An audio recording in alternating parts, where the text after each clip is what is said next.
fourth quarter. What's up, guys? How's everybody week? It was good? Cool. All right. Yeah, my week was good, man. I mean, Sunday wasn't great, but oh man, yeah. Oh man. Y'all don't know Corey is a huge Colts fan, and I am gonna look at Hard Knocks tonight. But I didn't even know this until I looked on Bleacher Report, Corey. But I heard Colts fans were killing Carson Wentz. yes, On Twitter. I heard they were killing him. Twitter, Reddit, everywhere. Yeah, Carson Wentz is taking the brunt of that loss, which I think is unfair because yes, Carson Wentz played pretty poorly in that game. The offensive line was garbage in that game twice. 1 yard to gain, and that offensive line can't get a yard with Jonathan Taylor. The defense was atrocious. Yet again, under Matt Eberflus, a defense makes a bad quarterback look like an all-pro. Yeah. Receivers were dropping passes. Like, it was a team effort to lose that battle. I had the nerve to say they were going to beat somebody in the playoffs, man. Jeez. And I wasn't the only one. I tell you that. It was a lot. It was a couple sports, except for one person. Except for one person, Nick Wright was like, y'all better not fall for Carson Wentz. He said it like 4 weeks ago. He was like, 2 weeks from now, you're going to hear everybody say the Colts are a dangerous team. He said, watch, Carson Wentz is going to fail them. And then he lost back to back. I was like, dang. I was mad because I wasn't the only one. It was, a couple people. I mean, listen, they had a running game. They had a defense. But, Carson Wentz is definitely going to have a job audition going forward. I'm going to be honest with you, I think. I assumed he would be back next year. I don't know that is a lock at this point. Oh, snap. So after the game on Sunday, after they got back to Indianapolis, Ursay Ballard, the GM, and Frank Reich had a meeting. It was expressed that changes needed to be made. Those changes do not include Chris Ballard or Frank Reich, as they shouldn't.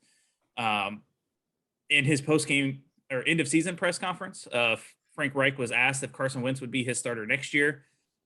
His response was he is not going to evaluate individual players at that time. May not sound like much. It may sound like coach speak, except when in the same end-of-year press conference last year, Frank Reich was asked if he wanted Phillip Rivers back as his quarterback, and he said unequivocally, if Rivers plays next year, I want him back. Oh. So read into that what you will, but I don't know that Carson Wentz's footing in Indianapolis is rock solid. Wow. Okay. Well, guys, you heard some Colts information, man. Wow. Okay. So, of course, let's talk about the infamous Black Monday. Yeah, I do have to add a name. So the Bears let go of Matt Nagy and Ryan Pace, their GM. The Dolphins let go of Brian Flores. Yes, Brian Flores. There it is right there. The Broncos let go of Vic Fangio.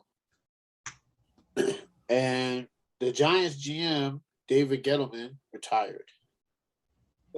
As he should have. I just think that maybe the game might have passed him by, or because he made some. I'm curious if that retirement was voluntary. Yeah, like I don't know about that. All right, so let you out with some dignity. Let you go out on your own terms. Then the new person, which was, I believe, yesterday, was Joe Judge, or today? It was yesterday. Yesterday. Joe Judge. Yeah, the Giants let go of Joe Judge. Who likes to go for quarterback sneaks. So, all right, we're gonna start off with Craig with this one, man. What are your thoughts on all the firings for the NFL franchises?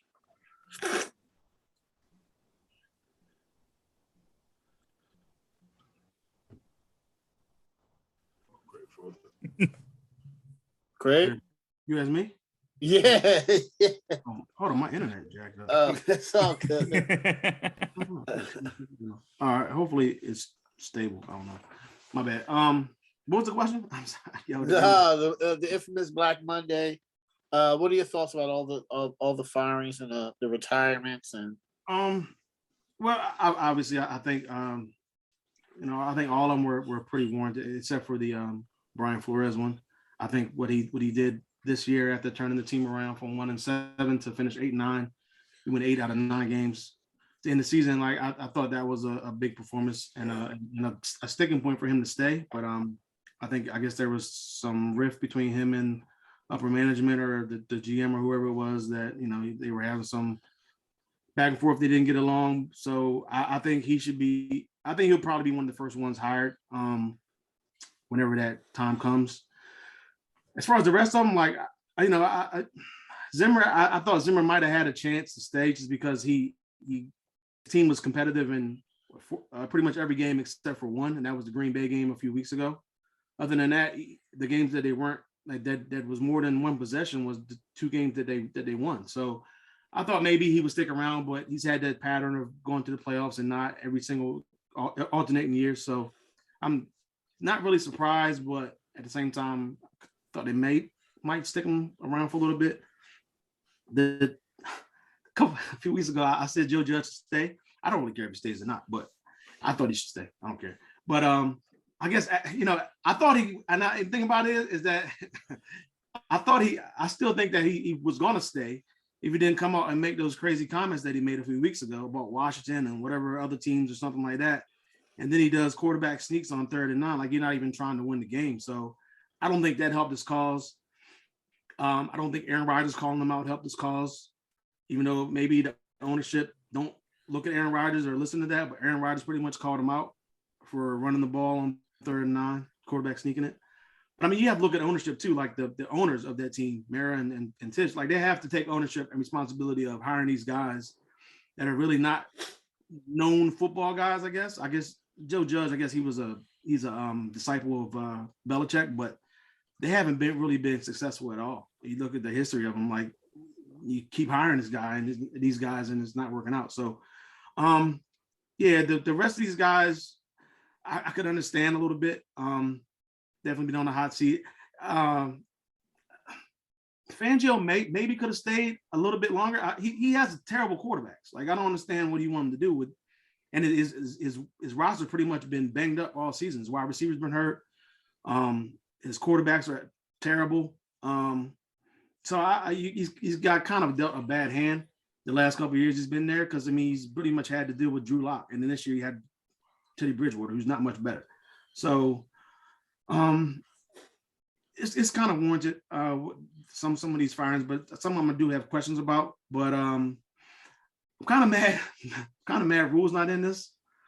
I am. I didn't think he doesn't deserve that contract that he had when he first joined. That's way too much money to be paying a no-name NFL head coach. Like he did good in college for what it's worth. He was 1-3 in bowl games though. Baylor wasn't really. They think they had like 3 losses was the least amount of losses that he had, but like they weren't like a national championship powerhouse. Not like he was Harbaugh or Saban or whoever it is coming out that's like a big time no-name college coach. But Matt Rule just made some terrible decisions, man. Like the Joe Brady firing, I thought that was dumb. Then he let 3 people go again today. Like he's just too much going on, and I really don't know who wants to go there to be an OC or a special teams, whatever it is, assistant coach for a guy that's on the hot seat. Who are you going to hire? He's got, and word on the street is that he has to hire a big name splashy type of player or coach, I should say, to come to that team. And there's really none out there. And if there are, there's some out there, I should say. But the ones that are out there, I don't think they're coming to Carolina. Not with a guy who's pretty much in his last year. Joe Judge. So no, we're good. He go run special teams. So yeah, do something like that. But yeah, I'm not really surprised at a lot of these. Like I said, I guess the only one that kind of took me off guard was the Flores one. All right, cool. Mo, what do you think about the Black Monday?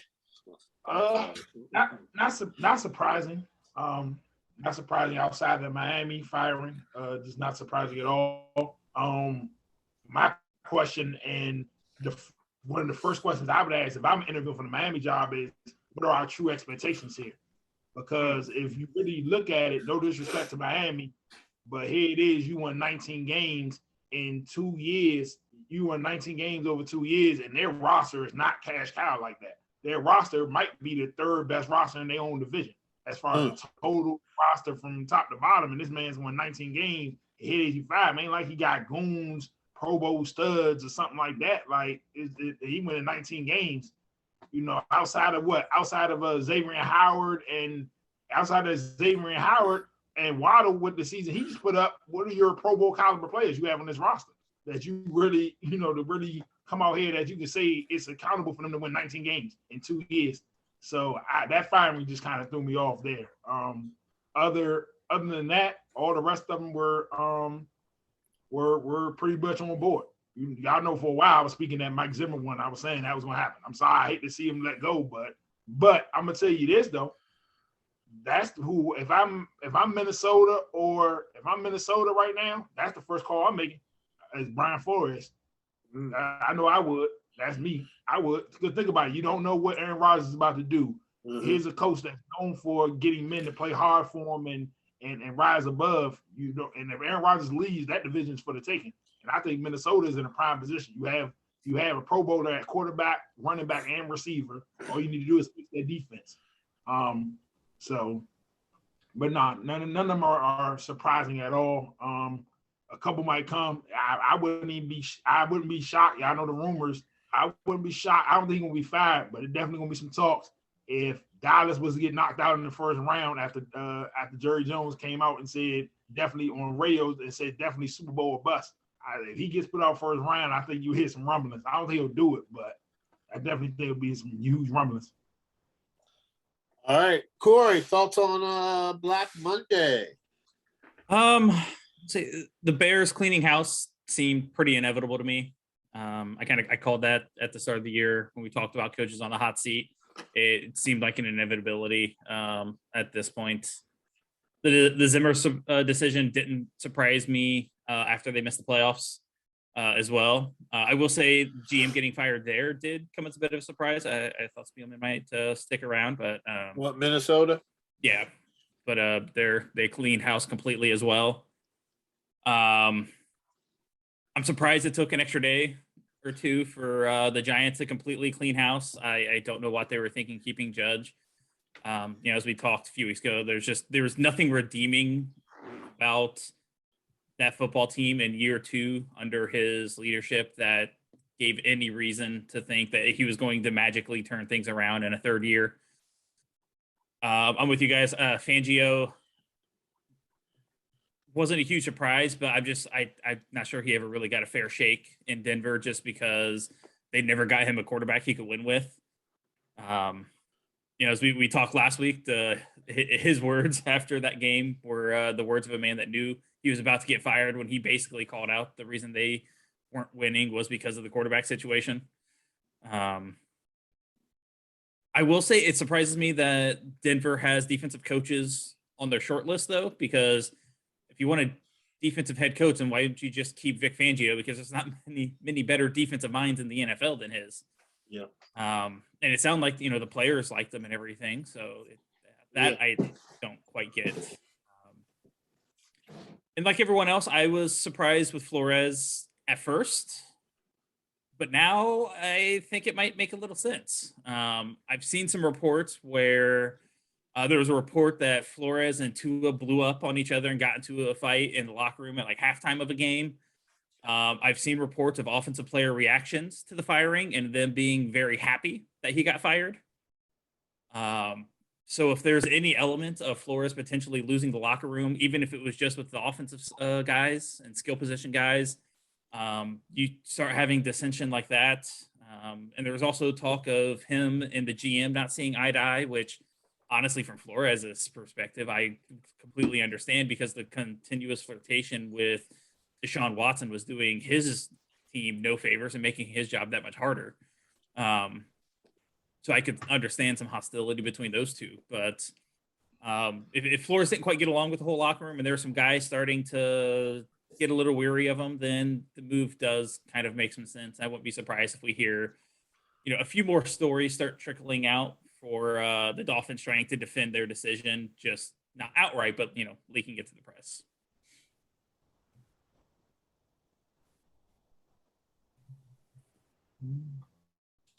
All right, so okay, let's get into the first the meat and the potatoes, Brian Flores. So what we're going to talk about him is it is surprising, and then reports started to come out. First, I thought it was because he didn't go to the playoffs, he was on a short leash, but it came out that he wanted Justin Herbert, Craig's man, and not Tua. So that's when the animosity probably started.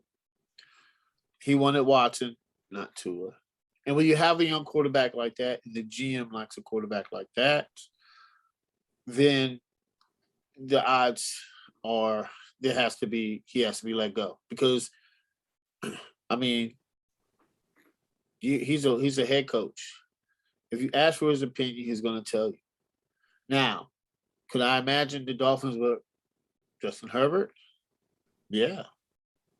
I mean, Dolphins fans probably aren't mad. He said the injury history, the arm strength, Herbert checks all the boxes. I'm gonna have to eat some crows soon. If Tua doesn't pan out, I gotta eat some major crow. So, but Herbert checks all the boxes, and it seems like he's that type of guy that they probably would have been in the playoffs back to back. I hate to say it, but the year that you have Herbert and not Ryan Fitzpatrick, or even if you do have Ryan Fitzpatrick and then you insert Herbert in, I don't know. I don't think I can see Herbert. I can see Herbert sitting a couple games. After the bye, he's starting Herbert, and then they go to the playoffs. This year, they go to the playoffs. It would have just been like the Dolphins are finally a functional organization, but they're not. So that's, I get it. I get why Brian Flores and the Dolphins couldn't. It's inevitable. So, surprised the GM stays. All right. So, I mean, he hired Adam Gase. That's bad. Not the Tannehill draft pick. It was Gase. So everybody makes that clear. Not to say Tannehill's a world beater, but I don't think Brian Flores would be. He still might be mad with Tannehill. But it was Gase. Anyway. So, I mean, is what it is. So right now, Chris Greer is betting his career on Tua. And I don't know so far. I don't know. So then we're gonna move on to the Vikings. Vikings, they're good. They're a good organization. The GM, I was surprised they hit. I mean, he's made some stellar picks, man. He's been there for 8 years. He's made some really good picks. So once again, they fell for the Kirk Cousins, and another team will fall for him again.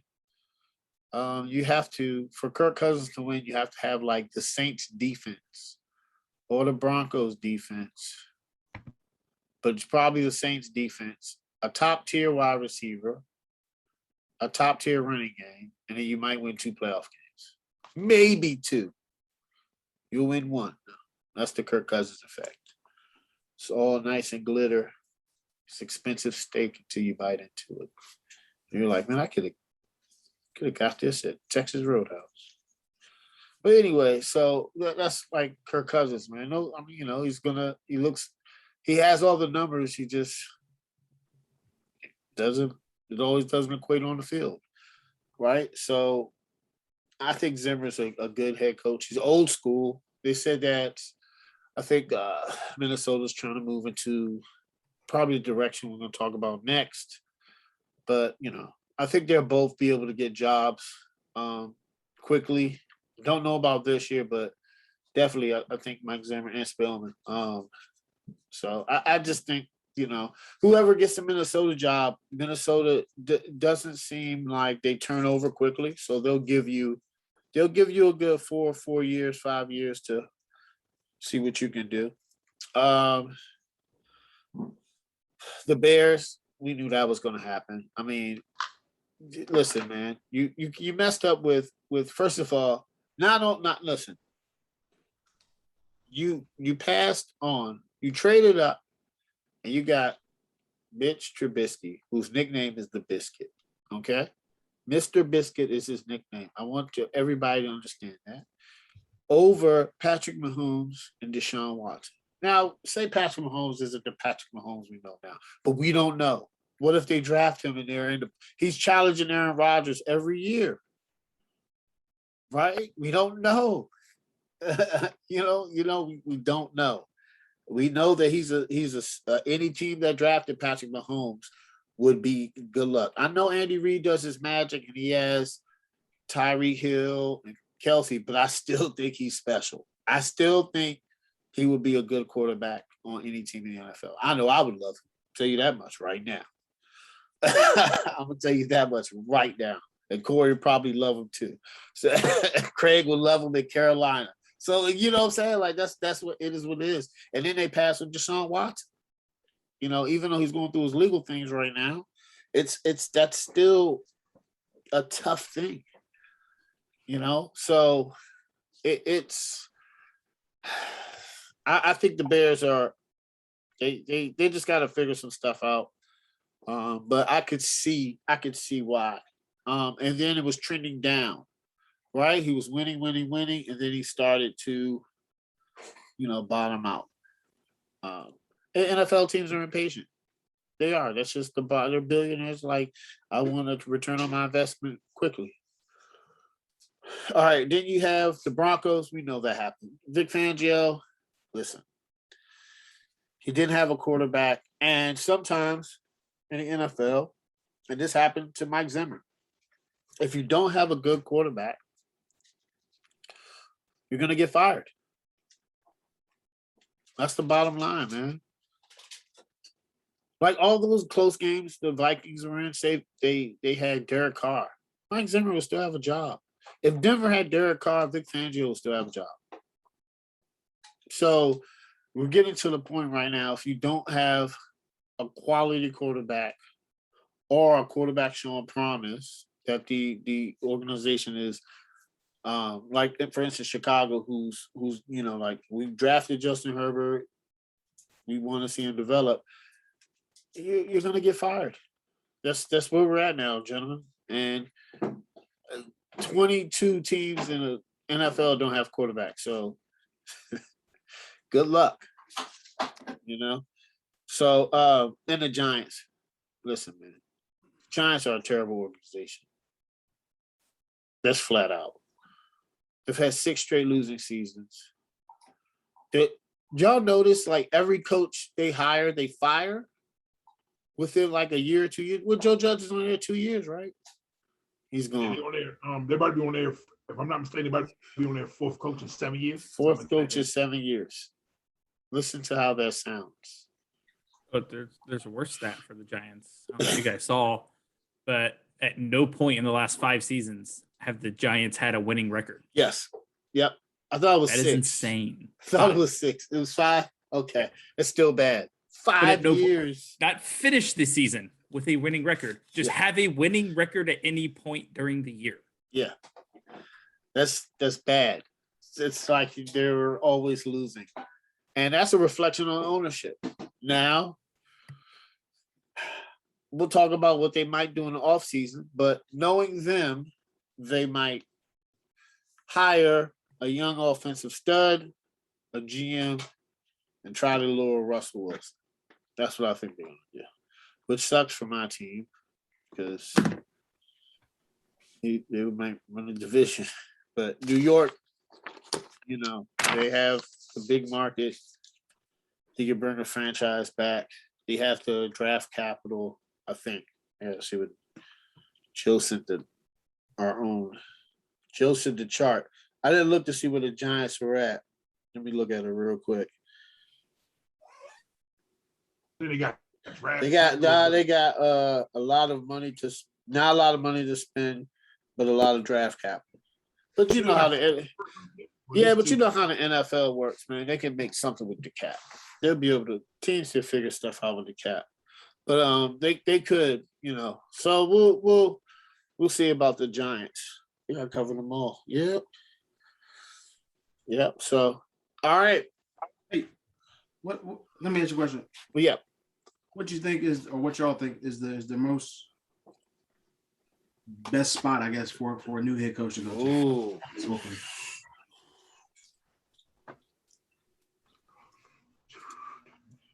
Probably Minnesota. That's what I think, Minnesota. Yeah, I'm gonna say Minnesota just because you got a Pro Bowl quarterback, running back, and receiver there. Like none of these other hires can say that. I mean, the Denver one I think is the most intriguing, low key. But I'm saying Minnesota might be the best one out of that group to win right now. If you want to try to win and get the playoffs right now, that might be the best roster, the best. But the most intriguing is Denver. You look at it, you had a top 5 defense. As a matter of fact, I think they might have finished top 3 if I'm not mistaken in defense. Yeah, that's a good one. But one thing I will say, hanging over the head there in Denver, is an impending sale of the franchise. Yeah. Oh, yeah.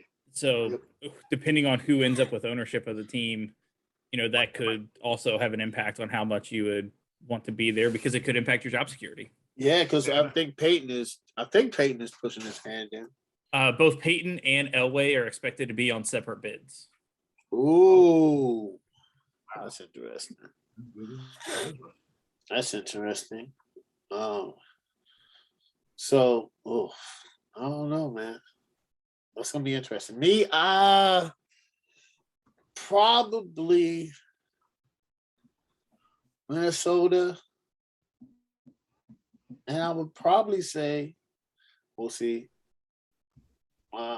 I think another good place. I know they're in the playoffs right now. We'll talk about that. The Raiders, I think, is a decent spot. I know you see Patrick Mahomes twice a year, but not a lot of teams got Derek Carr, man.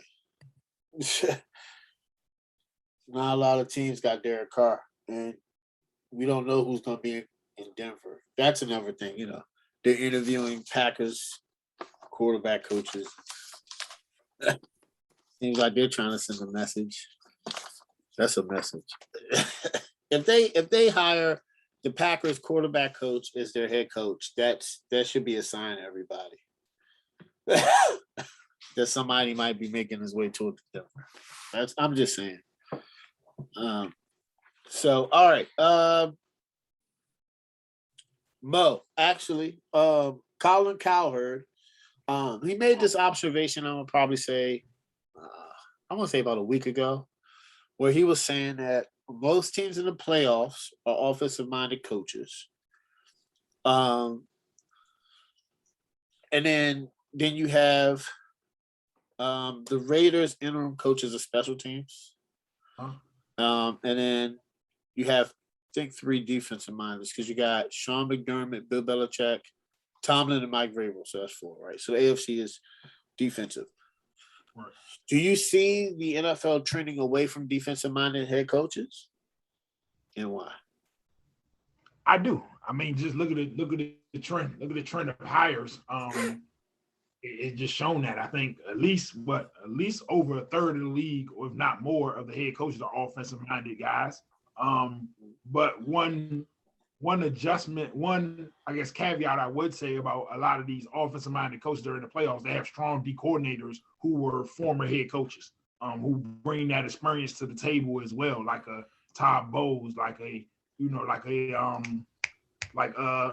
coordinator. Raheem Morris, yeah. Spagnola, yep. Yeah. So you got these former head coaches who coming in as D Dan coordinators. Quinn. Dan Quinn's another one. Yeah. He run them, so that's I think that's a great benefit. But I do think the league is trending more towards offensive-minded coaches. Now the recent hires have been defensive. Like last year, you had a lot of defense coaches. You had San Francisco's D coordinator get hired. You had Staley get hired, who was the Rams D coordinator. So it's bounced year to year, but I think they are tending more towards offensive, because like everybody always say, a quarterback and a head coach and a GM all married to each other. So I think it's trending towards offense because then they want to bring offensive people to make those decisions on what's the right quarterback to bring in, what's the right, to put fans in the stands and win championships. So. All right. Corey, what's your thoughts? Yeah, I don't know necessarily if it is. I mean, like look, the AFC East last year was 4 defensive head coaches. Half of the North is defensive. So, I mean, we could go down the line, but the trend would make sense to me. I mean, especially when you have a situation where the NFL has been trending towards catering to offenses as much as it has. If you have an offensive head coach, you don't have to worry about your offensive coordinator getting poached. I mean, offensive coordinators end up pretty important for a defensive-minded head coach. Yeah. And, I mean, just look at Vic Fangio. I mean, one of the reasons that he may be out of a job as well could be that Pat Shurmur was his hand-picked guy as the offensive coordinator in Denver this year. And Denver's offense was just terrible. And it wasn't – yes, the quarterback play was subpar, but not great at times. But the play calling was just bad as well.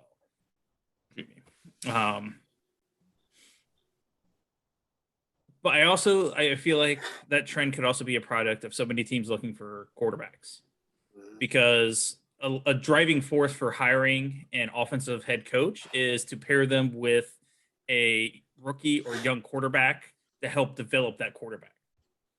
I mean, it's why you Matt Nagy, for example, was brought to Chicago to develop Mitch Trubisky. Yep.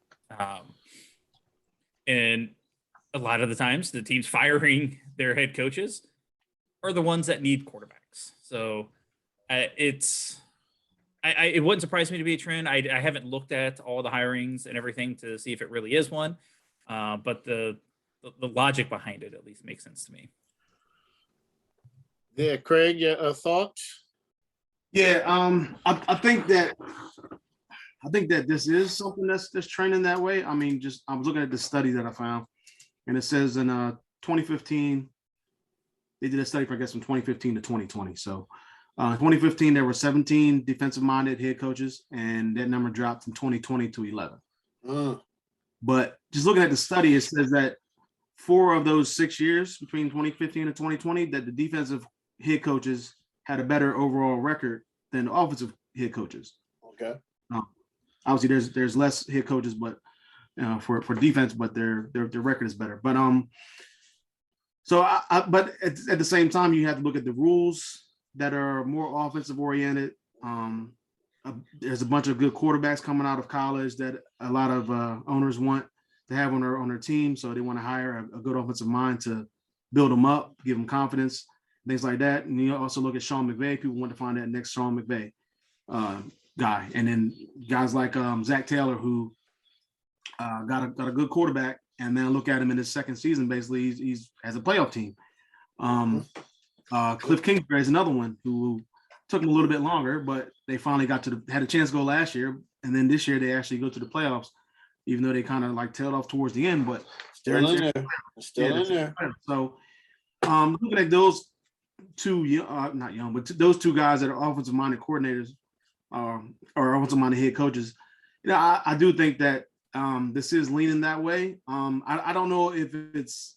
I think I will just look at the last 3 years for the Final Four, basically, for the AFC and NFC championship games. There's been 3 offensive guys versus 1 defensive guy, and same thing can be said for last year with the 3 guys, offensive guys, and the 1 defensive guy as well. So it's kind of been trending that way for a little while. I don't know if it's going to actually be a sustainable thing. It could be just a thing where this is the normal thing going on right now. This is the hot thing going on right now. And then for years, who knows, maybe the rules change, things like that kind of sets everything back a little bit in motion. And now you get more of a balance, or maybe the defensive guys kind of start to trend upward again like it was in 2015.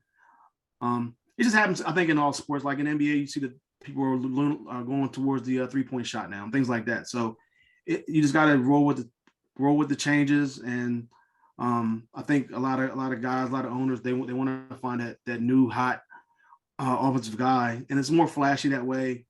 Like I said, they're in tune with their franchise guy, the quarterback. So I think if they can find that next guy, it definitely bodes well for them, and it's a big splash for them. So I can see it. I can see it trending that way now, going towards the next few years.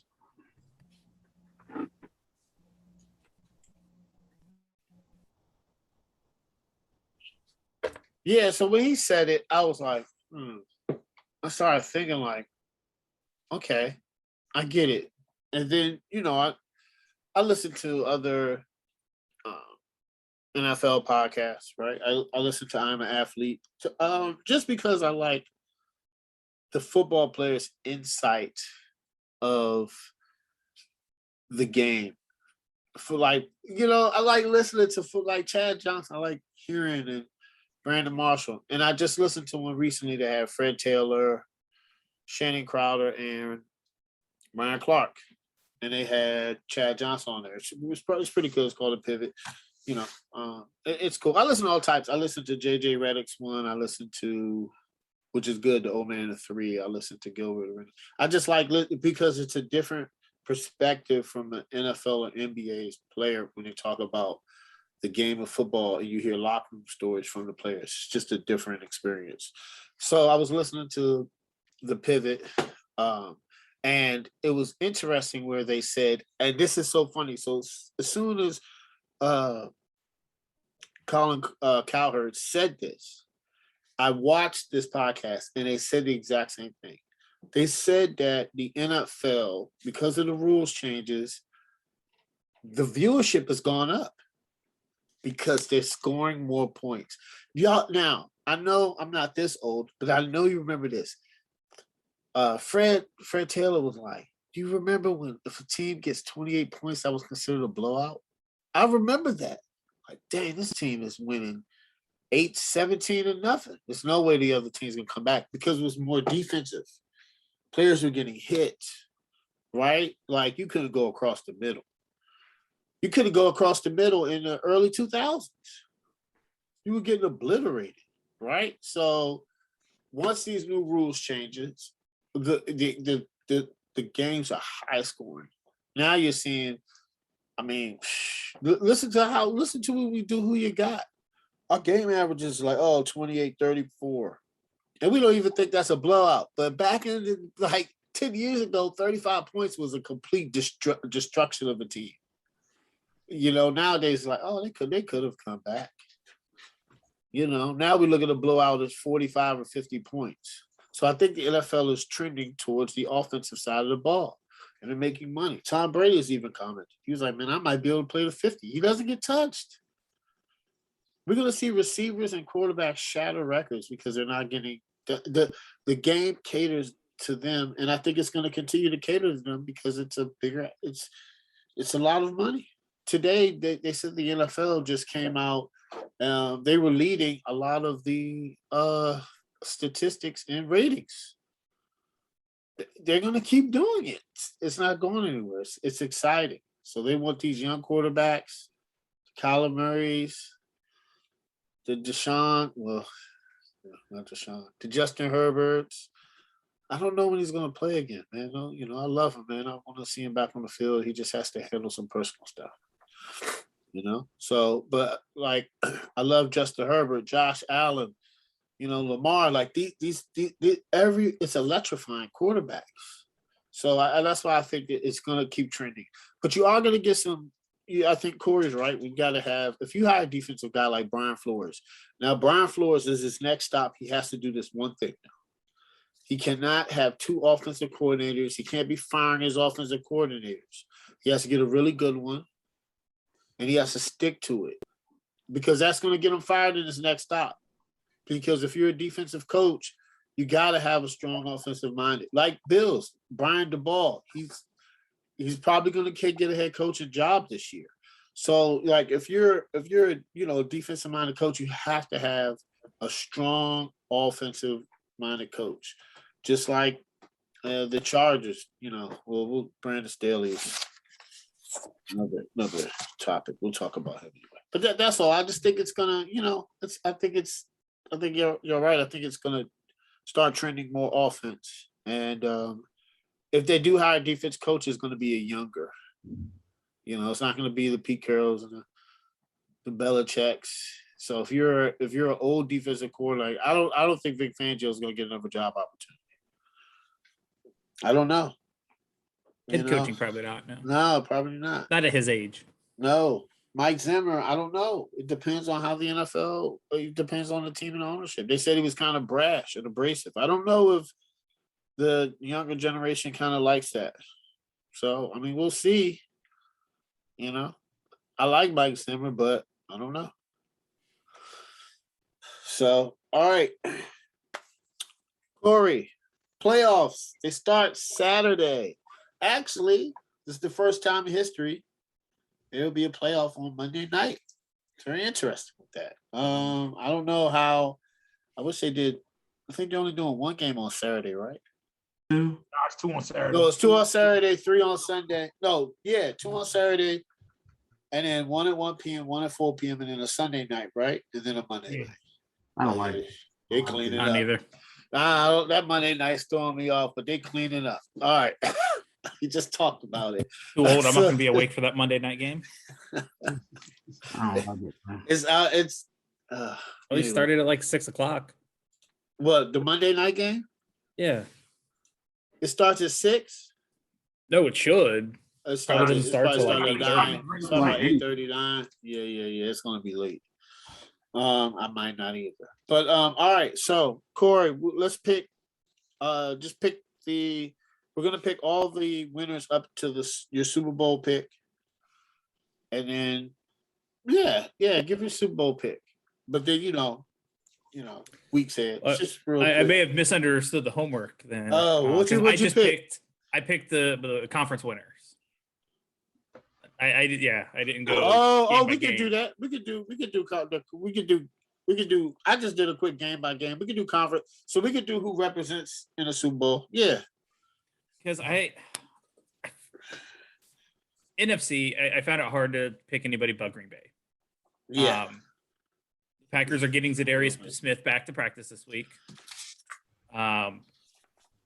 The defense is just playing at a completely different level than it was last year. The offense is flowing pretty well right now. And as the defense has been playing significantly better with its 2 best players out. They look to definitely be getting one back. There's still a chance that Alexander gets back. And if both of those guys get back, it's going to be tough for anybody to beat Green Bay.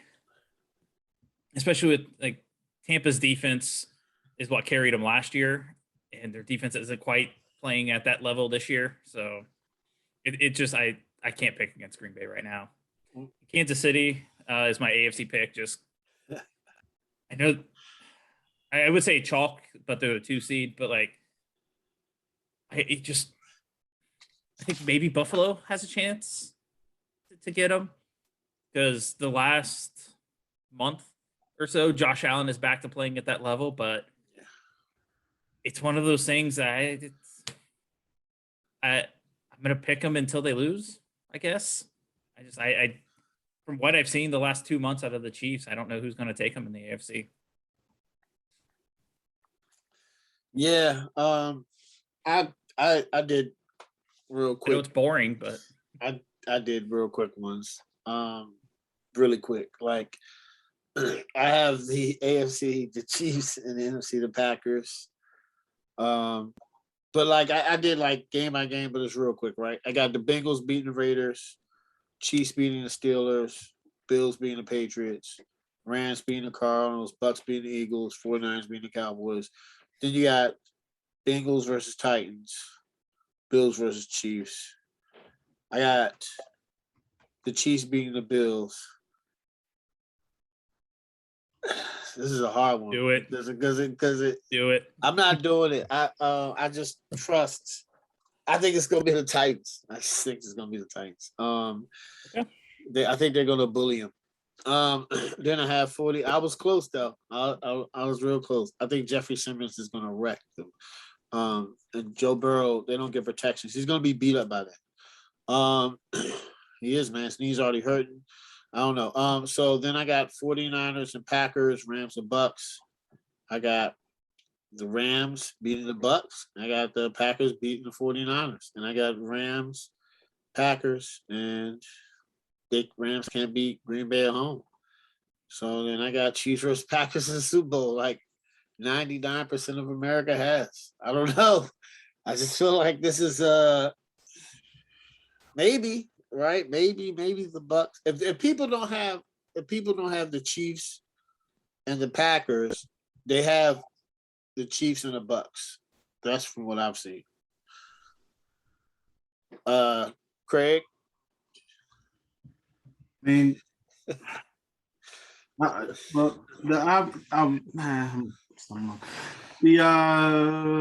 obvious choice to me is obviously the Chiefs and the Packers. I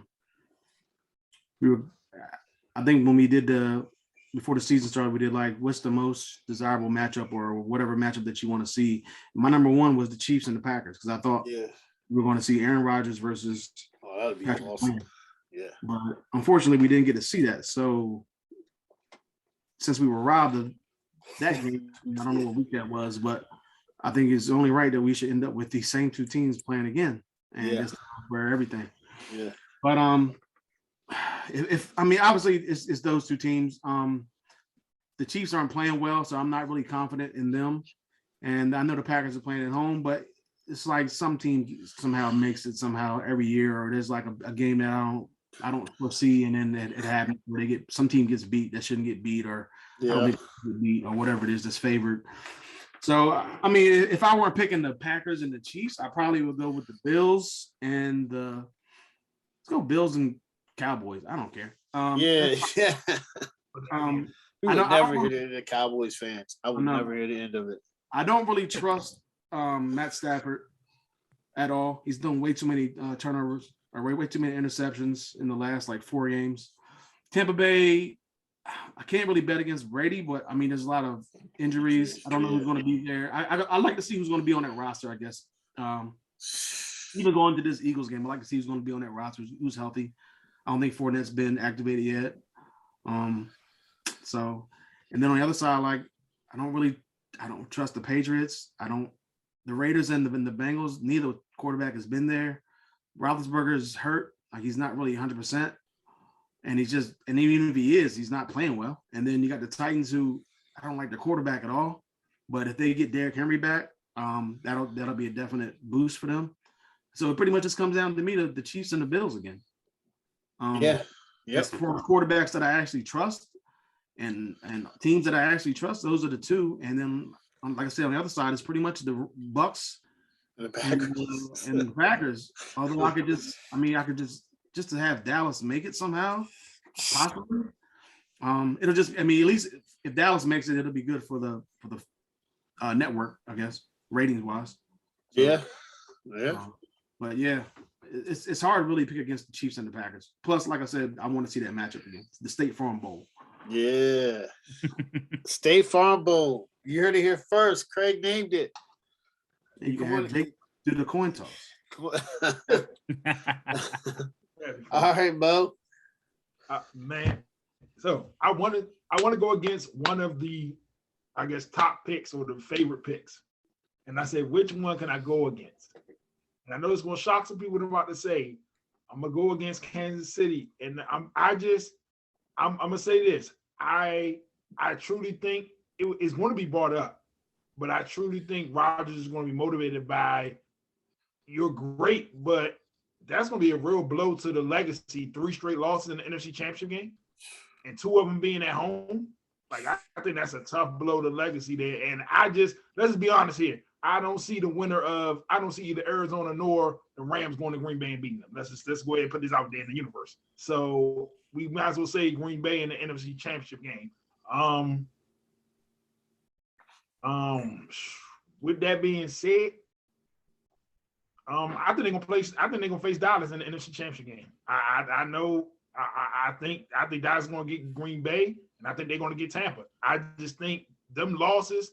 The losses of you not having Brown and Godwin, I think will show up against Dallas. It won't show up against Philly. It won't be exposed against Philly, but I think I don't know. I just don't know. So who do you have represent for the AFC? I'm gonna say Tennessee. I'm gonna be wild, and I think Tennessee. I think if you get a 50% Derrick Henry and they're still able to run the ball, I think their defense can make enough plays. They can keep the hand and I'm not far-fetched on Buffalo maybe beating Kansas City second round. I'm not far-fetched on that, man. If Buffalo now, is it far-fetched to say Buffalo could get put out first round by Belichick? No, it's not. Not far-fetched at all. Nope. So that's the route. Now, if it's Belichick winning that game, they ain't got a shot in the world against Kansas City. That's gonna get ugly real quick. Daniel Jones ain't gonna make enough plays. But I agree with you with that. You know, it's funny, Mo. A lot of people say that Buffalo, some weeks they look like they can win a championship, and some weeks they look like they can get bounced in the first round. It all depends on which Buffalo shows up. A lot of people say that. It's which Buffalo go show up. I just can't see Rodgers losing 3 straight NFC championships. I think that's going to be in the back of his mind. I think he's going to be really motivated. I don't know if a lot of people brought that up in podcasts or brought that up in interviews with him recently. A lot of people have. Yeah, I think it's going to be motivation. I don't think Matt LaFleur is going to take the ball out of his hands again like he did last year. Nope. I don't think he is either. If the game is on the line like that, I don't think it's going to happen. So you just ride it over Aaron Rodgers. Right now, it's just that the question is he going to stay? I mean, I worry about that after the. That's the question. But I would put it like I would put it like this: if they lose anything before the Super Bowl, I don't think so. Like I would say, I don't think so at all. Like he still can leave and they can win a Super Bowl, but if they don't even make the Super Bowl, I would be shocked if he's back next year. If they don't at least make the Super Bowl, that's just me. Damn. I don't know. It's a lot of things going on with Aaron Rodgers. It's a lot of Denver speculation out there. That's why Joe posted that in the group chat. That's why I was like, what are you trying to say? Huh? Y'all got all this draft capital, all this cap space, Denver. Huh? What y'all trying to say? You getting Aaron Rodgers next year? Anyway, I don't know. They were smoked during the draft. Yeah. I don't know. There for a reason. I wouldn't be surprised if he wins the Super Bowl or not. He just might go ahead and look. And Green Bay, it's a win-win for them, right? They send him to Denver. They don't have to worry about hearing about him. He has to play Patrick Mahomes twice a year. It's not gonna be an easy cakewalk for him. It's not. Just don't think he's gonna go to Denver and crush the division. You got Herbert, Carr, and Mahomes in there. It's gonna be tough. So they would do it. Like, yeah, go to a tough division. We'll get picks and see what we can do.